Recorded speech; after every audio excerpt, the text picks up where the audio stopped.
பீகாரில் வந்துட்டு நிதிஷ்குமார் அவர் வந்து தன்னுடைய பதவியை ராஜினாமா பண்ணியிருக்காரு.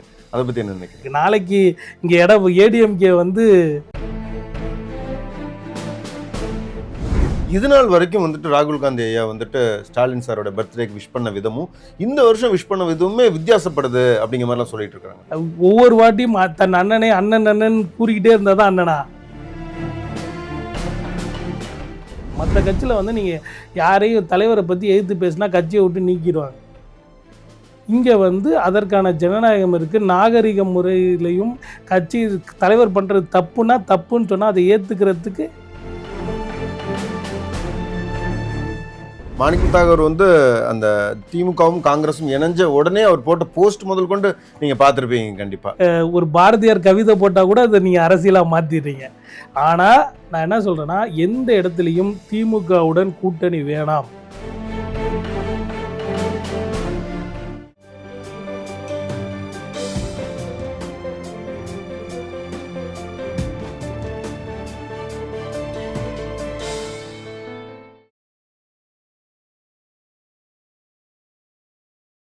காமராஜர் ஆட்சியை தான் கொடுக்கணும் அப்படின்னு எல்லாருமே சொல்கிற அளவுக்கான ஒரு ஆட்சியை தான் காங்கிரஸ் வந்து தமிழகத்துக்கு கொடுத்துருக்குன்னு சொல்லலாம்.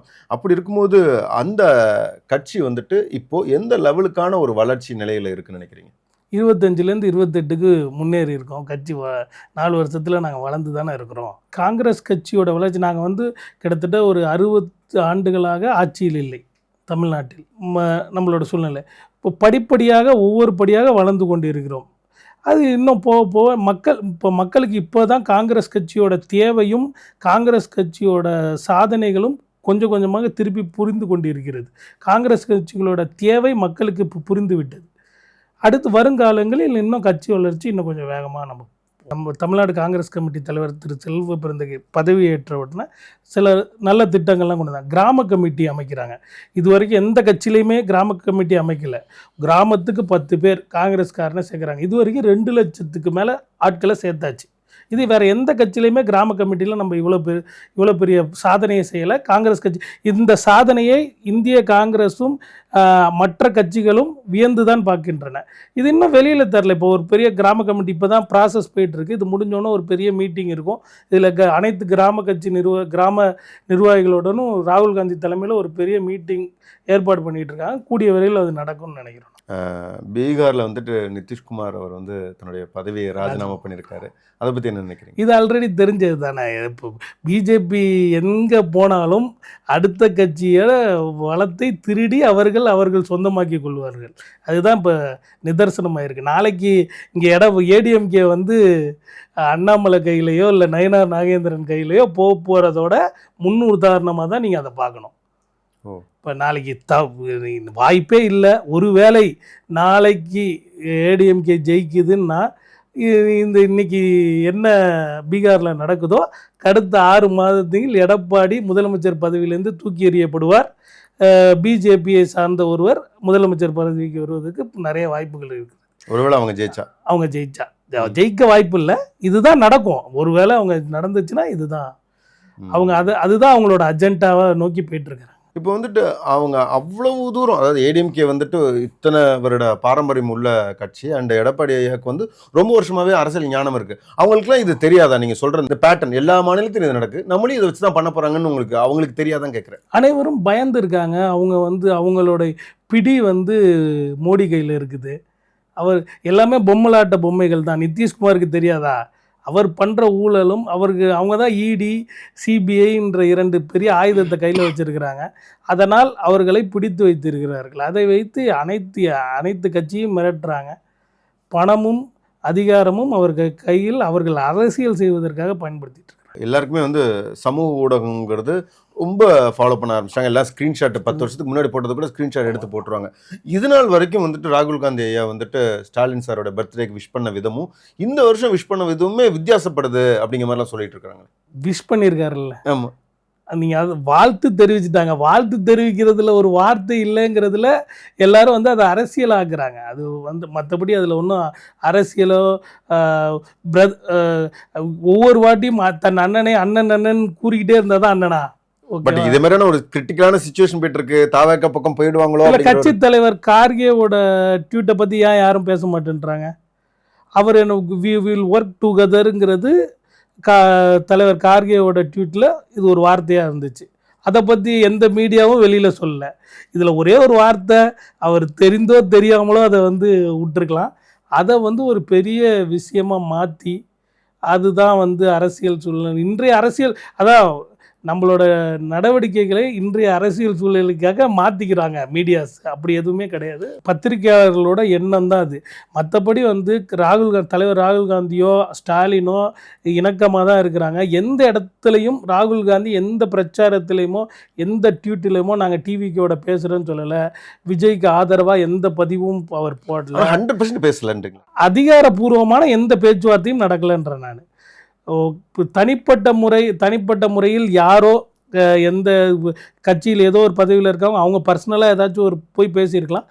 அது வந்து கட்சி ரீதியாகவோ கூட்டணி ரீதியான பேச்சுவார்த்தை கிடையாதுன்ற. நீங்கள் வந்து என்றைக்குமே அஃபிஷியலாக ஒரு கமிட்டி அமைச்சிருக்காங்க 5 பேர் கூட்டணியை பற்றி பேசுகிறதுக்காக.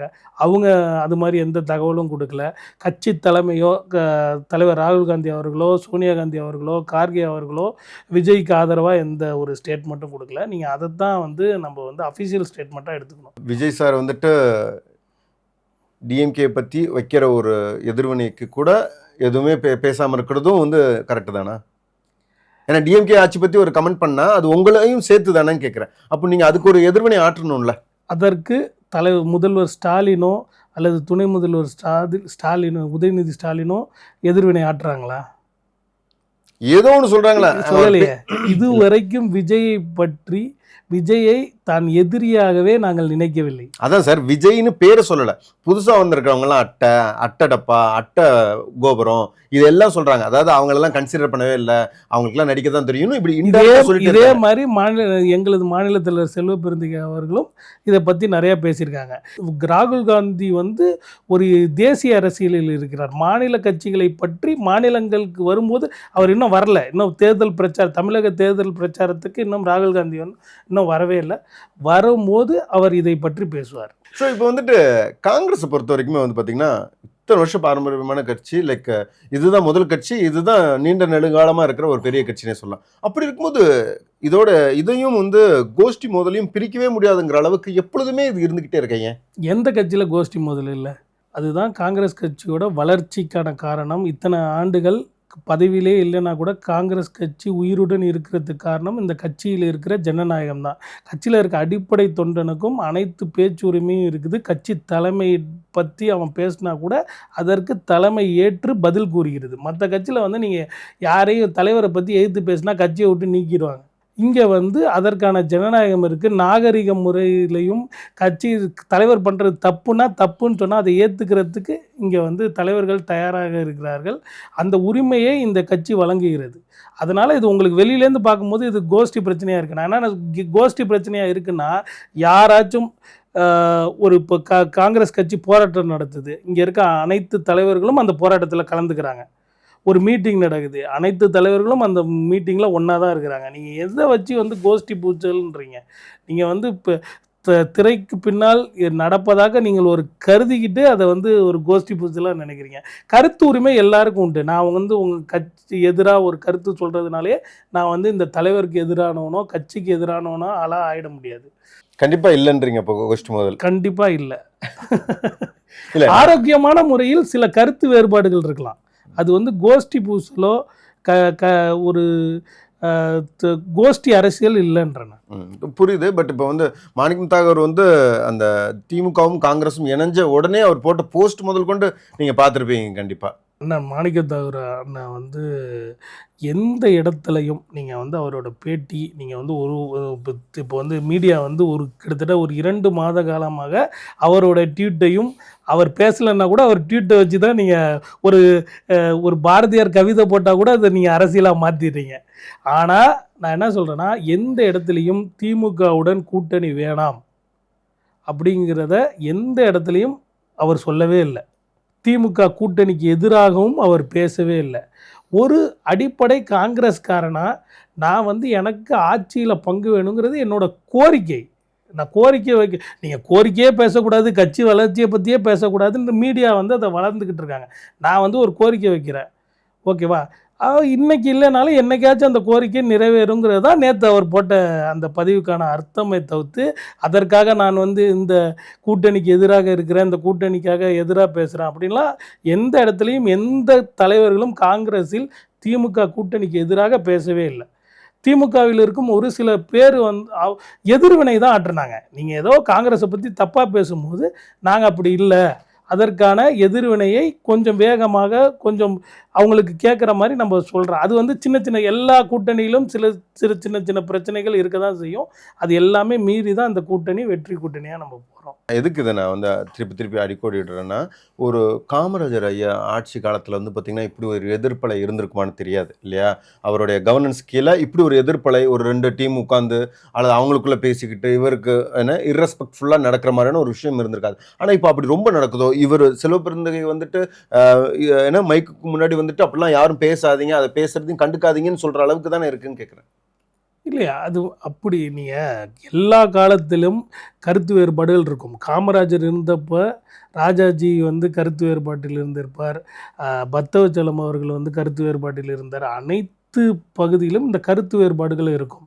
கருத்து வேறுபாடுகள் பேசி சரி கொள்ளப்படும். எனக்கு இப்போ மாணிக்கம் தகவல் அண்ணன் எடுத்துக்கிட்டிங்கன்னா கூட செல்வப்பெருந்தகை வந்து தன் அண்ணன் தானே சொல்கிறாரு பேட்டியில். அதே மாதிரி செல்வப்பெருந்தகை அண்ணன் தலைவர் பேசும்போதும் எந்த இடத்துலையும் மாணிக்க தாகூரை பற்றியோ அவர் கருத்துக்களை பற்றியோ எதுவுமே அவர் வந்து தவறாவோ எதுவுமே பேசலை. எல்லாமே வந்து ஒரு கட்சிக்குள் ஒவ்வொருத்தருக்கும் ஒரு நிலைப்பாடு இருக்கும். இதர் எல்லாத்துக்கும் மேலே கட்சின்னு ஒன்று இருக்குது. அதை நோக்கி தான் நம்ம ஒற்றுமையாக பயணிக்கிறோம். நான் வந்து உங்ககிட்ட ஒரு கேள்வி கேட்குறேன், நீங்கள் அதுக்கு ஆன்சர் சொல்கிற வரைக்கும் தான் அந்த கேள்விக்கு உண்டான வேல்யூ இருக்கும். ஆமாம், திருப்பி அதே கேள்வியோ அதே டிமாண்ட் வைக்கும் போது அது எதிர்வினை ஆற்றுறது தானே. இப்போ இவங்க ஒரு டிமாண்ட் வைக்கிறாங்க அல்லது கோரிக்கை வைக்கிறாங்க. அப்படிங்கும் போது மாணிக்கம் தாக்கூர் வந்து ஒரு கோரிக்கை வைக்கிறாரு. ஸ்டாலின் ஐயா வந்துட்டு ஒரு மீட்டிங்கில் சொல்லிட்டார், இல்லை தமிழகத்துக்கு அது சாத்தியம் இல்லை அப்படிங்கிற மாதிரி சொல்லிட்டாங்க. திருப்பி அதை வைக்கும் போது நீங்கள் கொடுப்பீங்களா மாட்டிங்களாங்கிற ஒரு டிமாண்ட் வந்து வேற ஒரு படிநிலைக்கு மாறுது இல்லையான்னு கேட்கல. நாங்கள் வந்து இது வந்து டிஎம்கேக்கான கேள்வி கிடையாது. அதிகாரத்தில் பங்கு வரும் மாதிரி காங்கிரஸ் வளர வேண்டுங்கிறது தான் மாணிக்கம் தாகூரோட பேச்சு. நாங்கள் வந்து அதை நோக்கி தான் பேசிக்கிட்டு இருக்கோம். எங்களோட கட்சி வளர்ச்சியும் எங்கள் கட்சி வந்து இன்னும் ஒரு 10 வருஷத்தில் எங்கே இருக்கணும் அதை பற்றி தான் நாங்கள் சிந்திச்சுக்கிட்டு இருக்கிறோமே தவிர்த்து இது கூட்டணிக்கு எதிராகவோ கூட்டணி கட்சிகளுக்கு எதிராகவோ மற்ற கட்சிகளுக்கு எதிராக நீங்கள் எங்கள் மேலிட பொறுப்பாளர் கிரீஷ் சௌடங்கர் சொன்னதை கேட்டிங்கன்னா நாங்கள் வந்து என்ஜிஓ ரன் பண்ணல. இதே வார்த்தையை தான் அவர் பேட்டியில் குறிப்பிட்டிருந்தார். இது என்ஜிஓ கிடையாது, இது ஒரு அரசியல் கட்சி. ஒரு அரசியல் கட்சிக்கு என்ன, நம்ம ஆட்சியை பிடிக்கணுங்கிறது தான் நம்மளோட நோக்கம். இன்றைக்கி கூட்டணியில் இருக்கிறதுக்காக நாளைக்கு நான் முதலமைச்சரே ஆகக்கூடாதுன்னு கிடையாதுல்ல. என்னோட நோக்கம் தமிழ்நாட்டை ஆள வேண்டும். அதற்கு இன்றைய கால சூழல் நமக்கு அதுக்கு ஒத்து வரலை. இன்னும் 10 வருஷம் கழிச்சோ இல்லை ஒரு 20 வருஷம் கழிச்சோ எங்களுக்கு அந்த சூழல் அமையும். அதை நோக்கி எங்கள் பயணம் தொடரணுங்கிறதான். இப்போ வந்து தேர்தல் வாக்குறுதிகள்லாம் வந்து பரபரப்பாக தயாராகிட்டு இருக்கு. நிறைய பேர் அனௌன்ஸ் பண்ணுறாங்க சின்னதாக ஒவ்வொன்றா நாங்கள் இதை பண்ண போகிறோம் அதை பண்ண போகிறோன்ட்டு. ஸோ உங்களோட பாயிண்ட் ஆஃப் வியூவில் என்னென்ன பாயிண்ட்ஸ்லாம் இருக்குது, அதாவது காங்கிரஸோட பாயிண்ட் ஆஃப் வியூவில்? மக்கள் விளிம்பு நிலை மக்களுக்கும் மக்கள் ஒற்றுமையாக வாழ்கிறதுக்கான அனைத்து திட்டங்களும் எங்கள் தேர்தல் அறிக்கையில் இருக்கும். அதுதான் இப்போதைக்கு வெளிப்படையாக நம்ம அறிக்கை வர்றதுக்கு முன்னாடி நம்ம எதுவும் சொல்லக்கூடாதுல்ல. ஓகே இல்லை ஏதாவது ஸ்பெஷலாக நாங்கள் வந்துட்டு லாஸ்ட் டைம் இது மிஸ் ஆகிடுச்சு, இந்த டைம் அதை நாங்கள் வந்து செயல்படுத்தி தீர்வோங்கிற மாதிரியான விஷயம். ஏன்னா நம்ம ஆல்ரெடி வந்துட்டு எல்லாருமே வந்து ரொம்ப கீனாக சொல்கிற ஒரு விஷயம், டிஎம்கே அரசின் மீது சொல்லப்படுற ஒரு விஷயம் என்னென்னா இந்த நீட் தேர்வை வந்து ரத்து பண்ணுறதை பற்றி தான். இப்போ அடுத்த இதுலேயாவது அது மாறுமா இல்லை அது கண்டினியூ ஆகுமா, என்ன மாதிரியான ஒரு? இல்லை, நீட் தேர்வு மாநில கட்சியில் எந்த அதுக்கான உரிமையோ அதுக்கான அத்தாரிட்டியோ வந்து மாநில கட்சியில் கிடையாது, மாநில அரசுக்கிட்ட கிடையாது. ஆனால் அதற்கான முழு முயற்சிகளும் திமுக அரசு எடுத்துக்கொண்டு தான் இருக்குது. கூட்டணி அரசியல் எடுத்துக்கிட்டாங்க. நாங்களும் நீட்டுக்கு எதிராக தான் இருக்கோம். நீட்டு வரக்கூடாதுங்கிறதுல எல்லாமே பண்ணுறோம். இதற்கு முட்டுக்கட்டை போடுவது யார்? அதுக்கு நீங்கள் வந்து 2029 மக்களவை தேர்தலுக்கும் வெயிட் பண்ணணும். அங்கேயும் எங்கள் ஆட்சி வந்தோன்னா நாங்கள் நீட்டை கண்டிப்பாக இந்தியா முழுக்க நீட் வந்து தேர்வு ரத்து பண்ணுறது நோக்கி அதான் ராகுல் காந்தியோட இதில் தான் நீங்கள் வந்து இந்தியா முழுக்க ஒரு திட்டத்தை கொண்டு வரணுமாங்கிறது நீங்கள் வந்து அதை யோசிச்சு தான் முடிவு பண்ண. நாங்கள் என்ன சொல்கிறோம், அந்தந்த மாநிலங்களோட உரிமை. உங்களுக்கு நீட்டு வேணும்னா நீங்கள் எழுதுங்க, இல்லாட்டி எழுதுங்க. சில மாநிலங்களுக்கு நீட்டு தேவைப்படுற மாதிரி இருக்கும். அந்த மாநிலங்கள் அந்த நீட்டை எழுதிட்டு போட்டோம். தகுதி தேர்வே இருக்கக்கூடாதுன்ற தமிழ்நாட்டுக்கு தகுதி தேர்வு வேணாங்கிறது தான் நம்மளோட பாயிண்ட். கச்சத்தீவை மீட்கிறதுன்னு நிறைய பேர் பேசுகிறாங்க. ரீசெண்டாக வந்து கார்த்திக் சிதம்பரம் ஐயா வந்து பேசும்போது என்ன சொல்லியிருந்தாங்கன்னா, அதுக்கெலாம் வாய்ப்பே இல்லை, அதுக்கும் இதுக்கும் சம்மந்தமே இல்லை, மீனவர்கள் பிரச்சனைக்கும் அதை பற்றி புரிதலே இல்லாமல் பேசாதீங்கன்னெலாம் சொல்லி பேசியிருந்தாங்க. அதை பற்றி உங்களோட டேக்கன்? அதான் நான் என்ன சொல்கிறேன்னா, அந்த கச்சத்தீவு பிரச்சனையே மக்களிடம் சரியான புரிதல் இல்லை. கச்சத்தீவுங்கிற இடம் வந்து ஒரு 1000 ஸ்கொயர் கிலோமீட்டர் அந்த மாதிரி. அதற்கு பதிலாக நம்ம ஒரு பெரிய மீன்பிடி பகுதியை இலங்கையிடமிருந்து பெற்று இருக்கிறோம். அதுதான் இந்திய இன்று மீனவர்களால் அதிகமாக மீன் படுகிற பகுதி நம்மளிடம் வந்தது இந்த கச்சத்தீவு. நம்ம கச்சத்தீவை வந்து கொடுத்துட்டு சும்மா கொடுக்கல, அது வந்து ஒரு ராஜாந்திர ரீதியான ஒரு நடவடிக்கை. அதோட முழு டீட்டெயிலும் வந்து ஆல்ரெடி மாநில தலைவர் செல்வ பெருந்தகை ஒரு ப்ரெஸ் மீட் வச்சு கச்சத்தீவை இழந்ததுனால நாங்கள் எதை பெற்றோம், இது எதனால் நடந்துச்சு, அது முழு விளக்கமும் காங்கிரஸ் ரீதியாக கொடுத்துருக்குறோம். இது வந்து இது புரிதல் இல்லாமல் அனைவரும் இது அரசியல் ரீதியாக எடுத்துகிட்டு போயிட்டு இருக்கிறாங்க, அவ்வளோதானே தோத்து. கிட்டத்தட்ட இந்த சம்பவம் நடந்து பல ஆண்டு ஆயிடுச்சு இல்லையா? அதை கொண்டு போய் சேர்க்காதது யார் தவறு? மீடியாவோட தவறு. இப்போ நம்ம அதுக்கப்புறம் வந்து அத்தனை டைம் வந்து மக்களை கொண்டு போய் நம்ம போய் நேரில் சில அரசியல் காரணங்களுக்காக சில பிரச்சனைகளை திருப்பி தூண்டி விட்டுக்கிட்டே இருப்பாங்க. இப்போது அதாவது பிரிவு உணர்வை தூண்ட வேண்டும் மக்கள்கிட்ட. அது எப்படி தூண்டுறது? இதுக்கு ஏதாச்சும் ஒரு பிரச்சனை வேணும். அந்த பிரச்சனை கரெக்டாக தப்பான்னு நீங்கள் யோசிக்க முடியாது. இதுதான் எதிர்க்கட்சிகளும் பிஜேபியோட வேலையை. நீங்கள் ஒன்றுமே இருக்காது, ஒரு சின்ன ஒரு மசூதி இருக்கும், திடீர்னு இந்த மசூதிக்கு இந்த கீழே வந்து கோயில் இருந்துச்சுன்னு சொன்னால் அதுதான், அதனால அங்கே இருந்துச்சா இல்லையான்னு அவன் யோசிக்க மாட்டான். இதுதான் அவனோட சென்டிமெண்ட்டாக அவனை போய் அஃபெக்ட் பண்ணுற விஷயம். இங்கே தமிழ்நாட்டில் என்ன சென்டிமெண்ட்டாக மத ரீதியாக இங்கே ஒரு பெரிய கலவரத்தை ஏற்படுத்த முடியாது, அதற்கான சூழல் இங்கே இல்லை. அதனால் இங்கே என்ன பண்ண முடியும், தமிழர்களுக்கு எது பெருமை அப்படின்னு பார்த்தா நீங்கள் உடனே கச்சத்தீவு ஏன்னா நீங்கள் உண்மையே நீங்கள் சொல்வது மாதிரி கச்சத்தீவினால் இது பிரச்சனை என்றால் மீனவ சமூகம் அதிகமாக உள்ள மாவட்டமான கன்னியாகுமரி, திருநெல்வேலி மாவட்டங்களில் இன்னும் காங்கிரஸ் மற்ற மாவட்டத்தை விட அதிக பலத்துடன் இருக்கிறது. அது எப்படி இருக்கும்? அவர்களுக்கு அந்த புரிதல் இருக்கிறது. மற்ற அரசியல்காரவங்களுக்கும் மற்ற மீடியாவுக்கும் அந்த புரிதல் இல்லாமல் இதை வந்து ஒரு பெரிய பிரச்சனையாக போட்டு. இந்த 2026 தேர்தல் வந்து பார்த்திங்கன்னா ஒரு 4 முனை போட்டின்னு தான் சொல்கிறாங்க. ஒரு side DMK and alliance and ADMK and alliance, NTK, அப்புறம் டிவிகே. எவ்வளோ ஓட் பெர்சன்டேஜ் வரும்னு நினைக்கிறீங்க? இதில் வந்து இது 4 முனை போட்டின்னு இல்லை, ஒன்று டிஎம்கே, பாக்கி இருக்க 3 இடத்துக்கு தான் போட்டி நடக்குது. ஃபைனலோட வெற்றி தெரிஞ்சிருச்சு. இந்த போதை பழக்கம் அது ரொம்ப தரிகட்டு போகுது, ஜாதி கொலைகள் நிறைய அதிகரிச்சுக்கிட்டு இருக்குங்கிறது எப்படி பார்க்குறீங்க? போதைப் பொருட்கள் தமிழ்நாட்டில் மட்டும் அதிகரிக்கல, இந்தியா மற்ற ஸ்டேட்டுக்கு வேணாம். இந்த ஊரில் ஒன்று தொடர்ந்து நடந்துக்கிட்டே இருக்கு. இப்போ மாற்றா இன்னொருத்தவங்களை வர வச்சு இதெல்லாம் நிப்பாட்டிருங்கன்னு சொன்னால் ஆல்ரெடி நடந்துட்டு இருந்த அளவுக்கு தான் நடந்துட்டு இருக்கு. இப்போ நைட்டில் உங்களால் நடந்து தனியாக போக முடியலையா? அப்படி பெண்களால போக முடியலையா? இப்ப அப்படி ஒரு சூழல் இருக்கா? அப்படிதான் எதிர்கட்சிகள் சொல்றாங்க. உன் ஜாதி என்னன்னு யாருமே கேட்க மாட்டான். தமிழ்நாட்டில் அது நடக்காது. பேருக்கு பின்னாடி இந்த ஜாதியை பெருமையாக போடுறது தமிழ்நாட்டில் நடக்காது. இப்போ என்னை பார்த்து நீங்கள் முதல் கேள்வி உங்களோட ஜாதி என்னன்னு கேட்க முடியுமா?